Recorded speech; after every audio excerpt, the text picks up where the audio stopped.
Hi, good afternoon, everyone, and thank you for joining us today.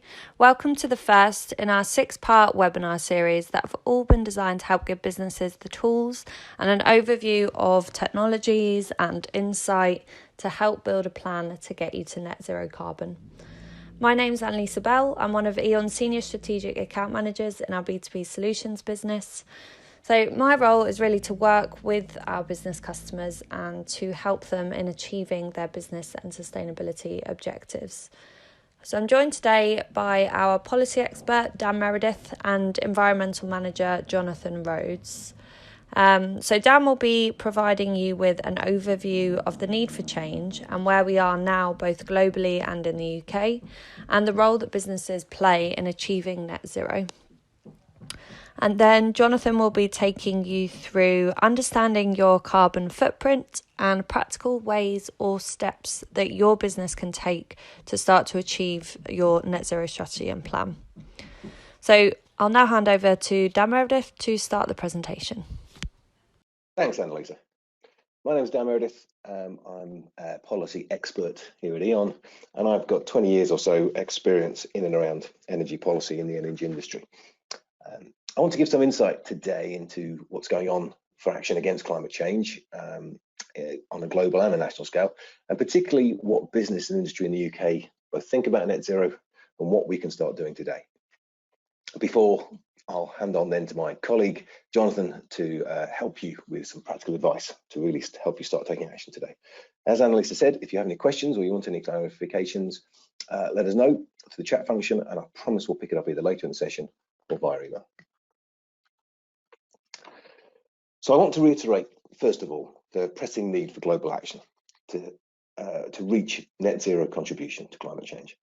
The most recent scientific data released just last month really paints a sobering picture of what is going on today and what the human impact on our climate is. Right now, concentrations of all the major greenhouse gases continue to rise. That's CO2, methane, nitrous oxides, all the rest. Global fossil CO2 emissions reached a new record high in 2019 of just under 37 gigatons. That's 60% higher than in 1990. Concentrations of CO2 in the atmosphere have moved from around 300 parts per million in the 60s to around 420 parts per million today. That current trajectory is not going to limit global warming to 1.5 degrees or even 2 degrees above the pre-industrial levels that we've seen, which is the goal of the Paris Agreement. The consequences of that are starting to be seen. We've already seen sea levels rise by just under a metre on average since the 1990s, and sea ice is being lost at an increasing rate, as we may have seen. The Arctic is predicted to continue to warm twice as fast as anywhere else. And as anybody who's switched on the news over the last year or two will have known, we continue to see a clear increase in the frequency and the severity of weather effects and weather events across the world. Scarily, to limit global warming to that below 1.5 degrees Celsius goal, the emissions gap, that is the amount of emissions that we're releasing that is more than we need to release, is around 30 gigatons of CO2. That's about the same as the current annual emissions of China, the States, all of the EU, India, Russia, and Japan. And unsurprisingly, there is an increasing demand for action from many people around the world who want to see both concerted action from governments and business, but also want to be able to take action themselves in some way. Before COVID took over our lives, we saw school strikes and mass climate protests, Greta Thunberg, the Extinction Rebellion stuff, lots of things going on last year and the year before. In all, we saw mass protests against climate change in over 139 countries across the globe. And I think ultimately this is about a realization that the younger generation are judging our actions today. The most regular reason I hear from people wanting to take action on climate change now is that they want to be able to look their children or their grandchildren in the eye in years to come and tell them that they did what they could. And that doesn't matter whether you're a politician or a CEO or someone working in a company. it seems to be becoming a universal truth and a real reason for taking personal action, which I think is great. Also, we're starting to see markets really wake up to the idea of the financial risk of not planning for climate change. As a quick example, just last month in September, the FT saw run a story around a group of more than 500 investors, including BlackRock and PIMCO, with assets totaling more than $47 trillion. So not your ethical investors, but actual hard node investors that want to make a profit. They've written to the world's largest greenhouse gas emitting companies, 161 in all, and demanded that they put in place action to take them to net zero by 2050. I think that really shows that the market is waking up to the risks. And this group have said they will continue to monitor what these companies do. And obviously will be thinking about the investment, the stocks they have going forwards if these companies don't take action. And I think we mentioned COVID and how it's taken over our lives. And of course, the impacts of the pandemic are huge and horrible in many ways and are likely to be with us for a long, long time to come. But during the early days of lockdown this summer, I think it was really noticeable that people saw the impact of a cleaner world with less emissions being released into the atmosphere.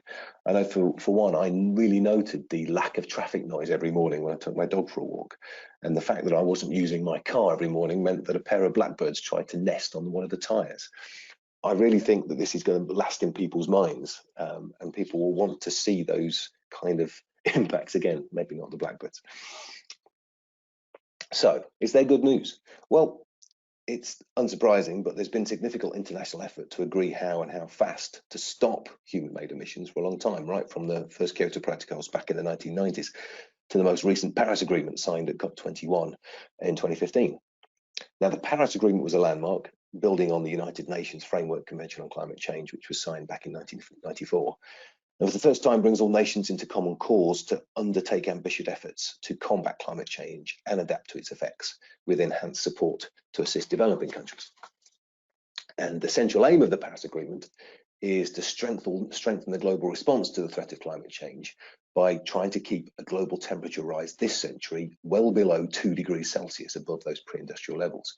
And if they can, to pursue efforts to limit the temperature increase even further to a 1.5 degree increase. So far, 189 countries have ratified that agreement, and the UK will host the next Conference of Parties, COP26, with Italy, which was supposed to be held this year but was delayed. It'll be held in Glasgow next year. And just recently, the Prime Minister announced that there will be a major UN conference in December of this year, in 2020, to mark that 5-year anniversary of signing of the Paris Agreement. Now, COP26 is going to be a big deal for the UK.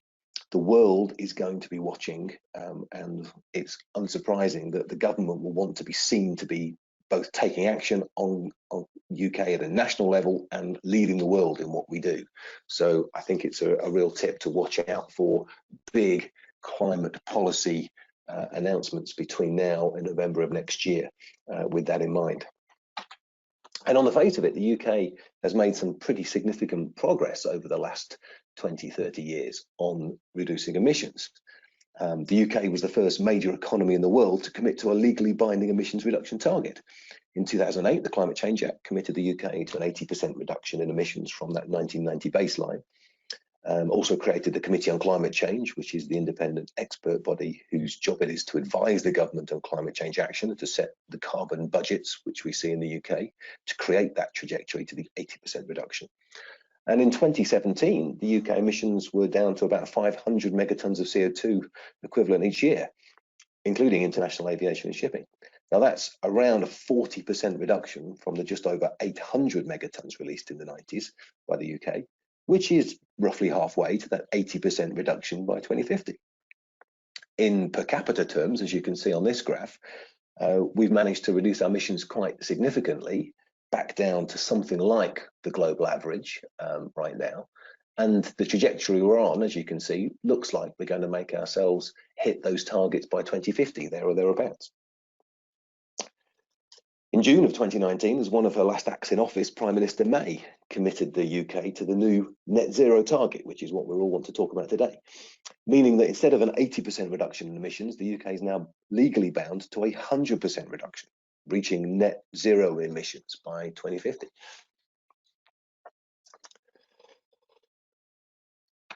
And particularly important, I think, for the UK story is that at the same time as we have reduced our emissions quite significantly, we've been able to grow our economy.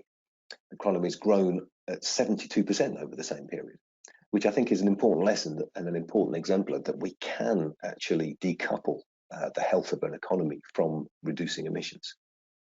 So in these terms, the UK is clearly taking action and could be seen as a global leader. And as I've said, I think you're certainly going to see the UK trying to persuade other nations to sign up to a net zero target as we get closer to COP26 next year. China just last month surprised the world by signing up to a net zero target by 2060, which is a huge move, clearly influenced by the geopolitics of the disagreements going on with the States and other things in terms of trade. But nevertheless, for global action on climate change, China committing to a net zero target is huge. But there's two important things to pick out, particularly in the UK story. First of all, the UK's performance implies that, as I said, we're on the trajectory and all we have to do is keep on doing what we've been doing and we'll hit those targets over time. And secondly, the switch from an 80% reduction, which we've had for 10 years, to 100% reduction, the new net zero target, doesn't really sound that much different, but it is. It changes everything. There is nowhere to hide with a net zero target. I've lost count of the number of people I've encountered across business that clearly took some heart from the fact that an 80% reduction meant that there were some emissions, 20%, that were okay, and that their industry, their business, probably fell within that 20% because it was really hard to decarbonize their emissions. The switch to a 100% reduction target, even if it is a net zero target, means that zero emissions is the target. It means a fundamental shift in mindset for everybody across every sector. There is nowhere to hide anymore. All sectors need to plan for reductions and they need to start acting now. But most important, I wanted to pick up was the implications of the CO2 emissions from the UK and our trajectory. That we just have to keep on doing what we've been doing and all will be well. As you can see from the graph, the real reason the UK has had such impressive emissions reductions to date is largely down to the action in one sector, power generation. 10 years on from the introduction of the Climate Change Act, much of the economy has made very little progress on emissions reductions. Emissions from industry have fallen, as you can see, but this is more to do with the changing nature of the UK's manufacturing sector than concerted action on reducing emissions, not to underplay the efforts that there have been from some companies. Almost all of the UK emissions reduction to date is really down to the switch from coal to renewables in the power generation sector. Now, this is a remarkable success story and one that E.ON has played a leading role in and has learned some real lessons that we want to be able to pass on. But it's a one-trick pony. Once it's done, you can't rely on it again. The truth of the data is that continuing on the UK's downward trajectory, the trajectory we must meet to meet those carbon targets and tackle climate change effectively, is going to require new and concerted effort from every sector of the UK's economy. So let me just have a look at what sectors of the economy are saying in terms of industry and business. And this brings me to my second takeaway of this particular part of the session. It's easy to fall into decision paralysis or a wait and see strategy if you're a business thinking about big investments in this area. Action on climate change or net zero is often associated with investment that is not going to be your core business on energy or heating, for example. Now, that perceived lack of expertise or the perception of such action not being central to your business often leads to an underestimation of the positive impacts that such action can have. And particularly, as we can see, action or inaction on these kind of issues is becoming of defining importance to more and more customers and your employees. E.ON partnered with Make UK, the sector trade association for the manufacturing sector, earlier this year to look at what manufacturers were doing about net zero. There was a very high awareness of what was going on, and really interestingly for us, it showed that 40% of manufacturers had already invested in energy efficiency measures and were seeing real benefits from doing so, benefits on their bottom line. And interestingly, E.ON's sister company, npower Business Solutions, which is now part of the E.ON group, had done some really interesting work surveying all of their large industrial and commercial clients this summer. This covered sectors including manufacturing, but also property, retail, transport, and the public sector. So they gauged where those clients were on their net zero targets, on their own journey, and what kind of support they wanted to see from government. And the results showed some really interesting things. Clearly, as you can see from this graph, lots of those businesses already taking action, particularly on on-site generation, such as solar PV, CHP, and so on. Lots of plans around electric vehicles, and importantly, about smart energy management technology. What those businesses wanted to see from government was also very interesting. Unsurprisingly, they really want to see a clear roadmap from government. What is expected of business going forward? And more information on what kind of incentives are going to be available to take action.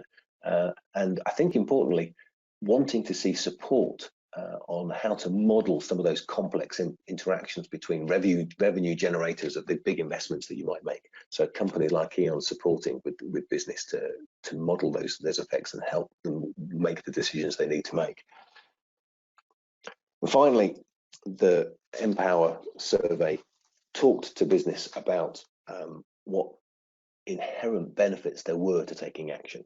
And this was a mixed picture, but what really came out strongly was that the most progressive companies see that there are inherent benefits across the board, both in terms of taking the opportunity of net zero to create new products, new services that their customers want to see, but also being able to be seen to be taking action by those customers and by their employees, attracting new talent to be course you're a company that's taking action, as well as making you more resilient and operationally resilient to the longer term impacts of climate change, and being able to put money on your bottom line by taking actions such as energy efficiency. And that's really all I wanted to say. This is a good example of the kind of net zero journey any business may be on. You may recognize some of the actions that your business has already taken here, or this all might be new to you. Whatever step of the journey you're on, I think it's important that you see some action that can be taken and you take those first simple steps. There's a long way to go, but there's some really good advice and expertise out there, particularly within E.ON. And with that, I will let you get down to the brass tacks of taking some real action today and hand you on to my colleague, Jonathan Rhodes. Jonathan. And good afternoon to everyone. My name is Jonathan Rhodes. I'm Environment Manager at E.ON. I've been with E.ON for 12 years, introducing the concept of Scope 1, Scope 2 and Scope 3 carbon reporting when I joined. And I've spent 25 years in total working in the environment sector, working for both utility companies and in consultancy. My work has taken me to Northern Ireland, Switzerland and the United States, all the glamorous places. And in recent years, my activities have centred around regulatory carbon compliance with schemes such as EU ETS, CLC, ESOS, and now SECR or SECA. We do love an acronym. Now, I should also thank Dan for the nice segue too. The last slide you saw from Dan illustrated a typical net zero carbon journey. I am sure you will have seen similar models before, and they all offer variations on a theme. But one thing they do have in common, they all start in the same place, understanding your carbon footprint, or as it's described here, knowing your baseline. Over the course of this series of webinars, we will be sharing how we can support each of you on your own carbon journeys. That is an intrinsic part of our own action plan as a leader in the transition to a low carbon future. For those of you yet to calculate your carbon footprint, I hope today's session will inspire you and aid you. For the many of you who have already made significant progress, I have no doubt you will recognise some of the obstacles we have had to overcome. We, of course, share many of the challenges that also face our customers. And I hope that you will recognise something that you can take back to benefit your own organisations. There are many international, national, sector and industry approaches available that provide a framework for understanding your greenhouse gas emissions at a granular level. But by far the most widely used and the standard on which most others are based is the World Resources Institute and World Business Council for Sustainable Development Greenhouse Gas Protocol Standard. Many of you will already be familiar with the standard. And this graphic provides a clear overview of the approach used in the Greenhouse Gas Protocol and which is most commonly used in carbon accounting, and introduces the concept of emission scopes, which is key to understanding your greenhouse gas emissions. Now, from the centre of the slide there, as you can see, Scope 1 emissions are direct emissions occurring from the combustion of fossil fuels that the organisation owns or controls. And typically, this will be primarily made up of natural gas consumed to heat buildings and fuel use in any vehicles owned by the organisation. Scope 2 emissions are indirect emissions that arise from electricity use and also heat, steam and cooling that the organisation consumes on its own sites. What Scope 1 and Scope 2 have in common is that the emissions occur within the boundary of the organisational structure. Where they are different is that the direct Scope 1 emissions occur on site, and the indirect Scope 2 emissions occur at the point that the electricity, heat, steam or cooling was generated. Scope 3 emissions are also indirect emissions, but are separated from Scope 2 as they describe the emissions that occur in a company's value chain and are thus generated outside of the factory gates. Scope 3 emissions occur in both an organisation's upstream supply chain and downstream supply chain. For any organisation, their Scope 1 and Scope 2 emissions are within their organisational control, whereas their Scope 3 emissions are, by definition, in control of their value chain partners. This means the approach to calculating Scope 3 emissions is different to Scope 1 and 2, and managing those emissions is normally very different too. The Greenhouse Gas Protocol essentially describes the detail of how this simple model can be applied within an organisation, and whilst we can summarise the approach on one slide, the standard includes 11 chapters taking you from basic carbon accounting practices right through to setting targets. Our focus this afternoon is not to repeat that information here, but to highlight some of the issues you are likely to face in the application of this model as you establish your own baseline, and to share some of the practical learnings we have made as we have applied this approach within E.ON. And one of the biggest challenges is knowing where to start, or at least how to start, or even why you should start. Dan has described the huge global challenge we all face.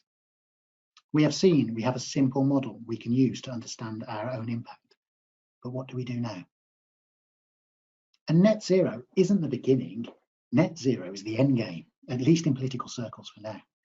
And if we are serious about net zero, then we need to understand the point we are starting from.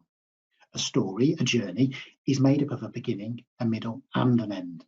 If we want the right ending, net zero, we first need to understand the beginning, our carbon emissions today. And in due course, the middle, the process of getting from now to net zero. It's certainly on trend right now to announce a net zero target for 10, 20, 30 years in the future. But to be truly meaningful, any such ambition must be underpinned by good quality data. And in the context of net zero, that is why it's so important to start with understanding your own carbon footprint. And to better understand how you should start, it would be time well spent to understand what you need your carbon data for and who needs visibility of the data. For example, alongside any net zero ambition, do you also need your carbon data to meet regulatory reporting requirements, such as SECA? Do you have a company policy standard you need to comply with, or do you need to report your carbon data in your sustainability report? Do you need this information for your tender responses? And what do you want to do? Quantify the size of your impact or provide MI, management information, to inform business decisions? Will your data be subject to verification? It is really important to consider such questions at the outset, as they will help inform your approach to carbon accounting. The variation between different regulatory schemes alone can be problematic. For example, greenhouse gas reporting best practice is to report on all Kyoto greenhouse gases as tons of carbon dioxide equivalent. But EU ETS, for example, in the combustion sector at least, requires an eligible organisation to be able to report on CO2 only emissions as well. It's also common for organisations to start reporting on a calendar year basis, and some regulatory schemes, again, such as EU ETS, also require this. But there are others, such as SECA, which are designed for data to be aligned with your financial reporting period, which for many will be April to March. So being clear on what you need your data for helps determine your approach to your carbon footprint before you start. And before you do start, it's imperative you clearly and precisely map out the boundaries of your calculations, i.e. what you include and what you don't include in your carbon footprint. The Greenhouse Gas Protocol refers to this as your inventory boundary, and you need to define both your organisational boundary and your operational boundary in order to do this. Let's start with the organisational boundary, as this is often the most tricky of the two to define. The Greenhouse Gas Protocol describes two approaches for determining your organisational boundary: the equity share approach and the control approach. Under the equity share approach, a company accounts for its greenhouse gas emissions from operations according to its share of equity in the operation. Whereas under the control approach, a company accounts for all of the greenhouse gas emissions from operations over which it has control. And control can be defined based on either operational or financial terms. And it's an easy step to miss because we already know our company. But if you don't bottom this information out at the outset, I guarantee it will create you bigger problems further down the line. It is unlikely, for example, that your average environment manager will have a clear overview of the organisation's leased assets or joint ventures. This will take a team of your colleagues to help you fully assess. At E.ON, we describe our organisational boundary under the financial control definitions and limit our reporting to all activities that are fully consolidated on the balance sheets. Once you are clear on your organisational boundary, you need to determine your operational boundary.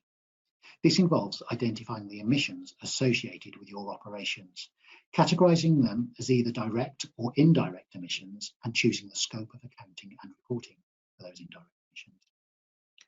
Whilst this is often more straightforward, you need to understand your business well to ensure your operational boundary is complete. And the larger, more complex an organisation is, the greater the challenge. To determine your Scope 1 and Scope 2 emissions, you essentially need to understand if you have sources of emissions that you own or control involving the combustion of fuel, any physical or chemical processing activities that lead to greenhouse gas emissions, transport, and any fugitive emissions such as refrigerant losses. Your main sources of fossil fuel combustion and electricity combustion will be easy to identify. But there are other sources of greenhouse gas emissions that may be less obvious at first pass. For example, do you procure any heat from a district heat network?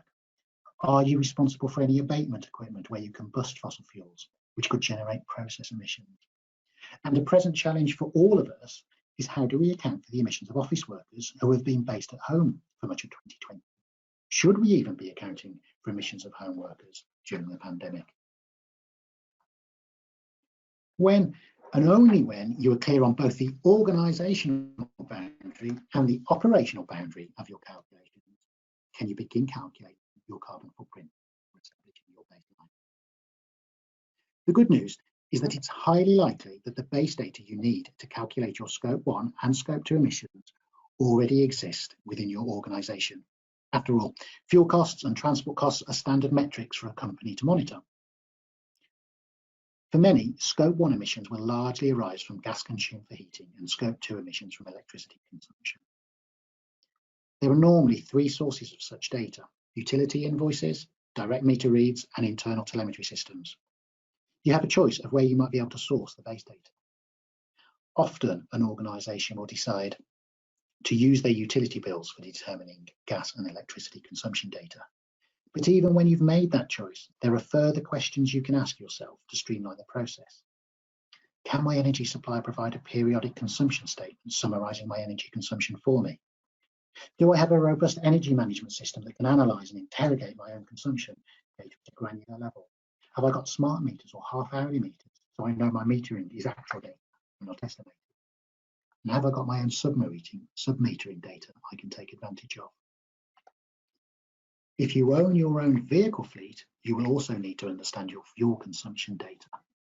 And of course, if you don't own the vehicles, but you lease them instead, you will need this information for Scope 3 reporting anyway. And fleet data is a good example to consider further. Greenhouse gas emissions from transport can be calculated from either knowing the fuel consumption data or the mileage data for your fleet. And wherever possible, it is advisable to use fuel consumption data, as this can be directly converted into greenhouse gas emissions.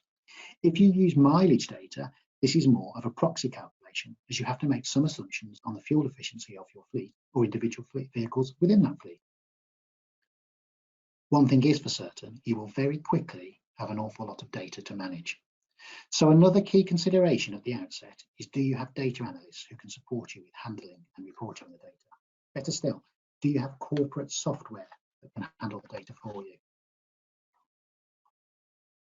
And even from the few examples highlighted on the previous slides, it will soon become apparent that you cannot do this on your own. You will need support of others within your organisation.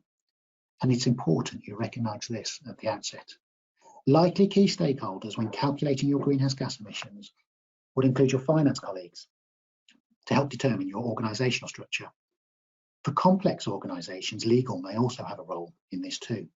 Your business and site managers can help with providing support in determining your operational boundary. The facilities and estates teams are usually a good place to start for utility bills. Alternatively, you may have an asset management team on all these data. Fleet and green travel teams can often provide fuel consumption data, and HR will often be best placed to help provide business mileage data, for example, from the expenses claims. And last, but certainly not least, don't forget your communications teams, both for engaging internal colleagues and for external positioning. In the whole process of calculating your greenhouse gas emissions, collating and tracking the base data will be your biggest challenge. It's a trade secret we wouldn't want our non-sustainability colleagues to know, but representing these data as greenhouse gas emissions by applying the relevant emissions factor is mostly very straightforward. We just need to keep a keen eye on the units and unit conversions, and remember that the government's greenhouse gas emissions factors are updated on an annual basis. When you start calculating your Scope 3 emissions, you will find you need a very different set of stakeholders. Typically, your procurement teams, your sales teams, and your supply chain partners will become your primary contacts. And what about Scope 3? This is perhaps where we see the greatest dichotomy in carbon reporting and carbon management. Conventional wisdom, as I have described, is to tackle Scope 1 and Scope 2 first. These emissions are within your direct control and can likely be calculated quite quickly using information already held within your business.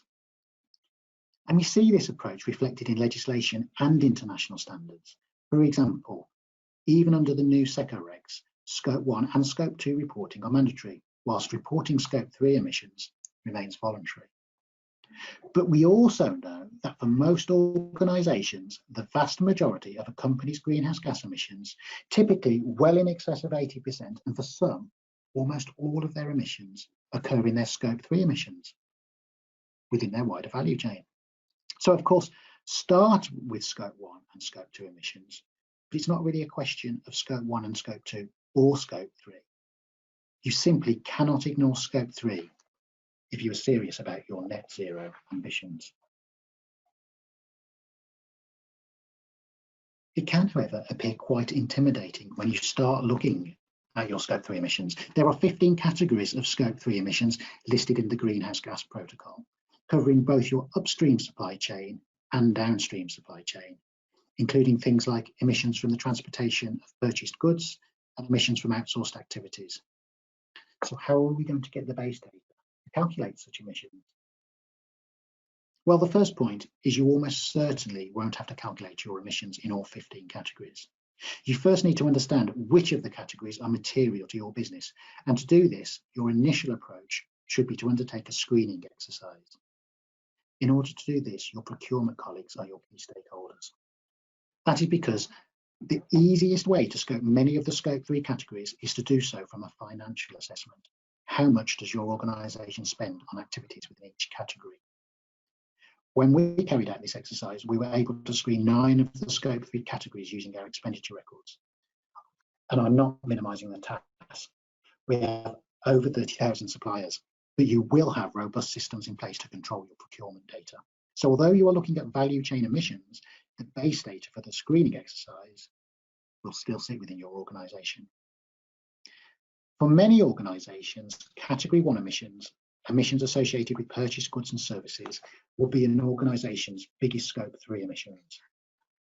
And for these companies, the outcome of this exercise will be working with their suppliers to reduce the carbon inherent in the goods and services they buy, and revisiting the screening calculations to better quantify emissions using supplier data.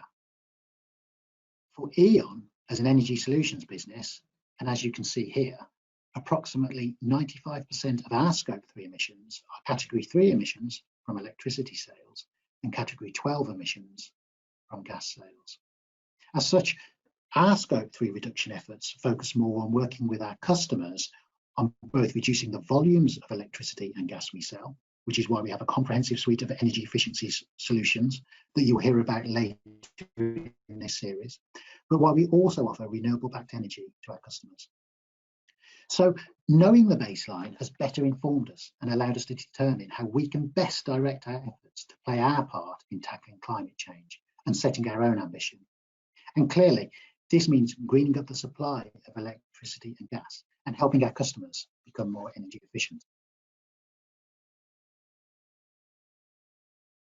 Now, we've been reporting on our carbon data in our annual sustainability reports since 2010. And at the end of 2016, E.ON spun off our large combustion plant, our large carbon intensive fossil fuel based power generation assets. And we no longer have any coal-fired power generation plant in the UK. And in 2017, we set ourselves some new carbon reduction targets. As part of our 3-year review process, and alongside the acquisition of Energy earlier this year, we rebaselined and reset our carbon ambitions, announcing our net zero carbon targets, that we will be CO2 free by 2040, and by 2050, that we aim to supply all of our customers with carbon neutral energy, thus positioning E.ON as one of the leading sustainable energy companies. What you may well be thinking is, how are you going to meet those targets? And that is exactly what we are currently trying to determine as we develop our climate strategy and options for our glide path. And this is perhaps what I am most proud of all.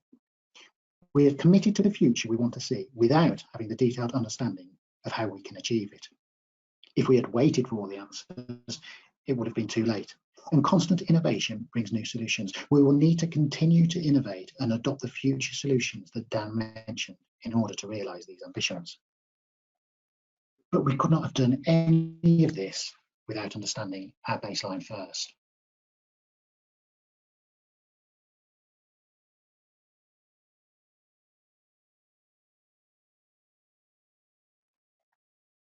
And if society is to achieve net zero carbon, we will launch our biomass plant on the outskirts of Sheffield, located on the site of a former coal-fired power station and generating enough power for around 40,000 homes.